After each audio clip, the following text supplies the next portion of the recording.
Hey everyone, I hope you guys are having a really great day. Today, I wanted to share a new activity that I came up with. I was trying to think of simple coping skills that I can use with my students in school that they can then carry over into the classroom as needed, or I can make a couple of these and hand them out to teachers to include in their meditation stations or calming corners. So, one thing I wanted to try to do this year was come up with more crafts that the students can do with me in counseling, and it's something fun, something engaging, but something that's also going to be meaningful for them. And when I went to Michael's recently, I saw that they had a bunch of these really pretty kind of neat ribbons that are sequins ribbons. So I found these, and it's by the brand Celebrate It, and it's a reversible sequin ribbon, and you can probably find these anywhere like Amazon, I'm sure maybe Walmart, Target maybe, or your local craft store if it's AC Moore, Joann Fabrics. Again, I purchased these at Michael's Craft Store. So if you follow me on Instagram, then you'll see that I recently had posted a story of some kind of finds that I came across when I was at Michael's the other day. And if you don't follow me, be sure to check my page out. It's at School Psych Manda G, and I share tons of resources on social emotional learning, activities that you can use with students using toys, book recommendations, and a variety of different strategies that you can use to help build students' cognitive development, their social emotional learning skills, and different things that you can use for academic purposes. So if you look at my stories, and I saved it, I believe if you go to the section called store spotlights, it might be, then you'll be able to see the picture that I posted that was kind of a display filled with different types of this ribbon, and they had really cool colors. There was colors that were bright red, neon green, and when you rub it them kind of back and forth, like moving it back and forth, the color obviously changes.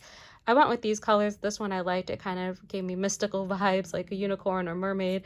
And this one I love because in my building we do zones of regulation. So as soon as I saw this, it's sort of rainbow colors, I immediately thought zones and the different colors of the blue, green, yellow, and red zone. And it made me think of toolbox strategies. And for some students, things like this, the sequence that moves back and forth, it can be a perfect coping skill or toolbox strategy because this can be something that's really calming. So if you teach zones or teach students about coping tools, you can teach them different types of tools, like there's sensory tools, there's calming strategies, thinking strategies. So this kind of works both for a calming strategy and a sensory strategy. So this might be a perfect activity to use with students that maybe have a lot of anxiety and they need something to kind of preoccupy themselves with, something to distract themselves if they're feeling, nervous about something or anxious. This could be a really great way to help them distract themselves and calm down. This is also a really great sensory strategy for students because of like the tactile feeling that you get when you rub the sequins back and forth. So maybe for students who may be on the spectrum or who just need some type of sensory input, this is also a great strategy for students that maybe have ADHD and they are sort of antsy, they need something to occupy their hands, keep their hands busy. So think about your students that maybe have a hard time keeping their hands to themselves. So if they're at the carpet or in line or sitting at their desk, they might constantly be kind of putting their hands in their desk, playing with like pencils or tapping the pencils or putting their hands on their peers. So this is a great way. It's something small. They can keep it in their lap and just kind of quietly fidget with it and rub the sequins back and forth. So I came up with this idea again because I purchased the sequins ribbon and I honestly had no idea really how I wanted to use it, but what I liked about it is it comes with a decent amount, and I thought I can easily cut this into little pieces and hand these out to a multitude of students that might need some type of coping skill to use in the classroom. And teachers can even use this. If you have a calming corner, you could cut off a piece and maybe tape it to the table or tape some on the wall using a nice like heavy duty duct tape. You could even tape some of this maybe inside underneath the student's desk so they can kind of rub it back and forth and it's nothing noticeable. It's super discreet. No one's really going to notice. The nice thing about this too is it's small. You can even make it a little smaller and the students can carry it with them around the building. So they can put it in their pocket. They can take it with them if they're going to specials and maybe they have a hard time in that special, like media center or computer center, whatever it might be. So again, this is just a nice way. It's something that's super relaxing. And I like this because in the stores, you'll see a lot of times they have the stuffed animals that are made out of this, and the children love that, especially the kids in my school. They love the stuffed animals that have the movable sequins on it. Sometimes you'll see on kids' clothing, they'll have it, and the kids kind of enjoy playing with it and moving the sequins back and forth and changing the color. This is also a great way maybe to use when you're talking with students. So if there's a student that's experiencing a behavioral episode or some type of difficulty, and sometimes when you're trying to sit with the student and just talk to them, that can be super intimidating. It can be really uncomfortable for the student. So sometimes giving students something like this to kind of distract them makes them feel a little bit more comfortable. They feel more at ease, and they're going to be more willing to talk to you in that moment. It's a little bit of a less maybe threatening situation for them if they kind of feel on the defense if you're trying to talk to them just one-on-one. So what I like to do whenever I do an activity is I try to make it meaningful for the students. I try to make it impactful and connect it to like a purpose. So while this of course is going to be fun for students and they're going to really enjoy it, I want them to understand that, it's not just to have fun and to play with, but there's a purpose behind this. So this is a coping skill. So I'm always teaching my students what are coping tools, what are toolbox strategies. Those are positive things that help us handle our emotions in a healthy way so that we don't have a big reaction to a small problem. These are things that are going to help us kind of stay in control. So again, zones of regulation, the whole idea behind it is helping the students to self-regulate so that over time they need the adults less in sense of kind of managing their emotions and their mood, and kind of sort of internalize it a little bit more, and it becomes more innate and they're able on their own to regulate their moods.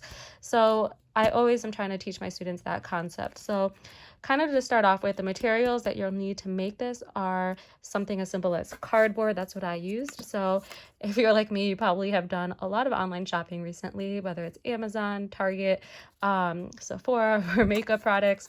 But obviously this is a great way to sort of repurpose those cardboard boxes that you get. So what I did was I just cut off a piece of the cardboard box, like the little flap of it, and kind of measured it out to the size of the ribbon, so the width of the ribbon. And then what I also did was I, on my computer, made these little strategy cards. So this is something super simple that you can make on a computer, and I just titled it, "How are you feeling?" I picked a couple different emojis that sort of provide a spectrum of the emotions that one might feel. So whether it's really sad, disappointed, you might feel bored, happy, you might feel kind of super silly, almost losing control, you might be feeling confused, shocked or scared, annoyed or frustrated, or angry, super mad.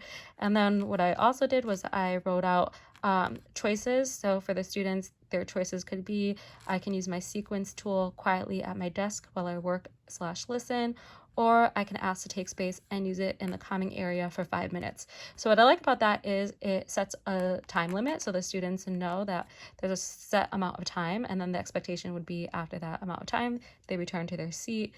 And it also provides them with a positive strategy, sort of a visual reminder that if they're having a hard time, they need to ask to take space. So it gives them a little bit more ownership, a little bit more independence, or they can use it at their seat. And of course, as the adult, it would be really important that you set the expectations with the students, you model this for them, you review it with them when they're calm. So you definitely want to do this in a neutral situation versus when it's a heightened scenario, because it's going to be much more difficult for the student to be receptive and receive whatever it is you're trying to tell them. So I printed a couple of these and I sized it down so that they were small. I didn't want something that was going to be huge and super distractful. So I like this. It's small. It can be super discreet. The kids, if they're at their seats, they can just quietly put it in their lap and use it. Or if you're at the carpet and they need something to kind of fidget with, again, they can rest it quietly in their lap or on their side and just play with it as they're attending to whatever the lesson might be. So I printed these out, and I printed it on cardstock just to make it a little bit more, heavy duty.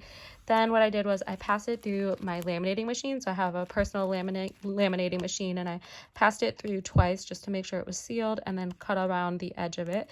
Then what I did was I cut out a piece of the ribbon. So I kind of eyeballed it and measured it out to the cardboard that I cut out from the box.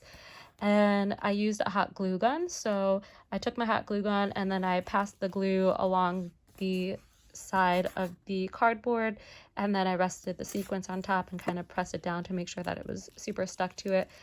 And then what I did was I cut the sequins longer than what the cardboard was. So I made sure that I had a little bit excess of the sequins going around it.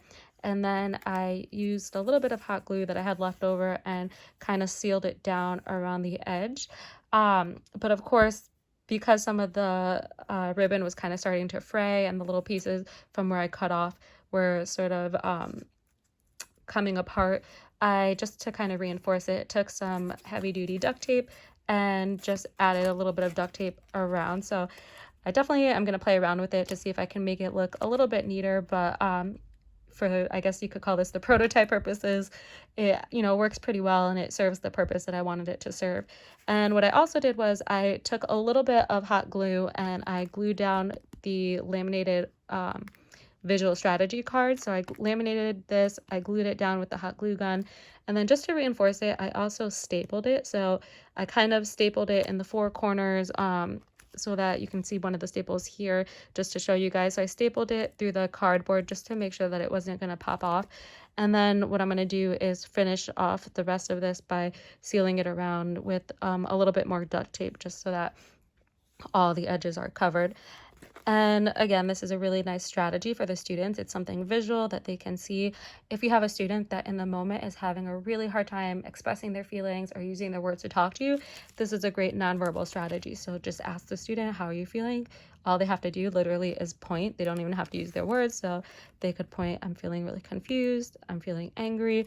And then they can even point, I want to use it at my desk, or point to take space, and they can go take 5 minutes.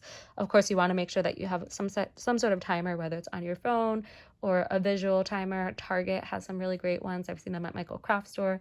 Of course, Amazon, you can purchase them. And the ones at Target and Michael's Craft Store that I saw, they come in different times. So there's some that are 2-minute sand timers, 5 minutes, there's 1-minute ones. So you could just take the 5-minute one, or again, put it on your phone and let the students know that you're starting the time.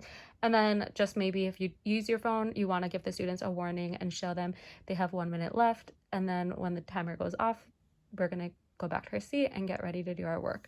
So of course, we're always setting the expectations, letting the students know what expected behaviors are and sort of if what will happen if they don't have those expected behaviors. So maybe if this is something that they really enjoy, but they're not following the directions, then this might not be a strategy that's available for them the next time, but they can try again. So this also could be something that you might be able to use in academics. So maybe for some students, you could use something like this to practice letter formation. They could practice number formation, just something creative. So there's lots of ways that you can incorporate this. And again, I like this one because it has the colors of the zones. So students can even connect this to their zones and use it to say, oh, I'm feeling in the blue zone or the yellow zone, and then talk about why they're in that zone, why they're feeling that way. And then again, just reinforce the concept of this is a helpful calming strategy or sensory strategy because you can rub it back and forth. You can focus on this versus focusing on what you're mad at, and use this to distract you so that when you're calm, then you can come and talk to an adult or talk to your peer about what it was that was upsetting you.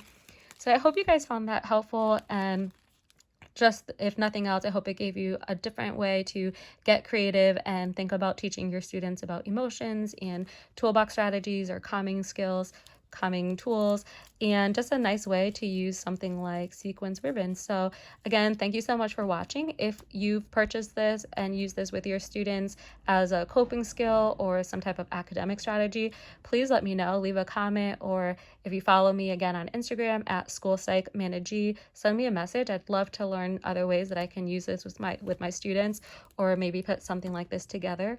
Another quick tip of a strategy that I've seen used years ago, I saw this idea, I think on Pinterest. You could take an old picture frame and then take out the glass and pop some of the sequins into the picture frame and kind of seal it by putting the frame back together. And that's a really great way that you can have students use this as a calming skill and leave it in your calming area in your classroom. So just a helpful tip. Also, if you're a couponer like me and you love a bargain, you love saving money, definitely whenever you go to Michael's Craft Store, always, always, always use your teacher discount. You get 15% off. And definitely check out your emails or your junk mail they recently sent out at Michael's a 60% off coupon for the month of August. So when I purchased this, I was able to use the 60% off coupon on top of my 15% off discount for the teacher discount. And I also had a 20% off coupon code that they were able to use. So I used all three coupons and saved a ton of money on my purchase that day for the crafts that I was buying for to use with my students this school year. So always use your coupons. And just as a side note, Michael's does accept competitor coupons, I believe. So if you have AC Moore coupons or Joann Fabrics or whatever craft store is located in your area, always check their website for coupons and see if you can use them at other stores, because sometimes the stores do accept competitor coupons. Like I know Target does, I believe Walmart does as well. And again, definitely check Amazon. Sometimes Amazon has little coupon codes that you can activate and just check a box and use it towards whatever the item is that you're purchasing. So again, I hope you found that helpful. Thank you guys so much for watching, and I'll talk to you guys soon. Take care, everyone.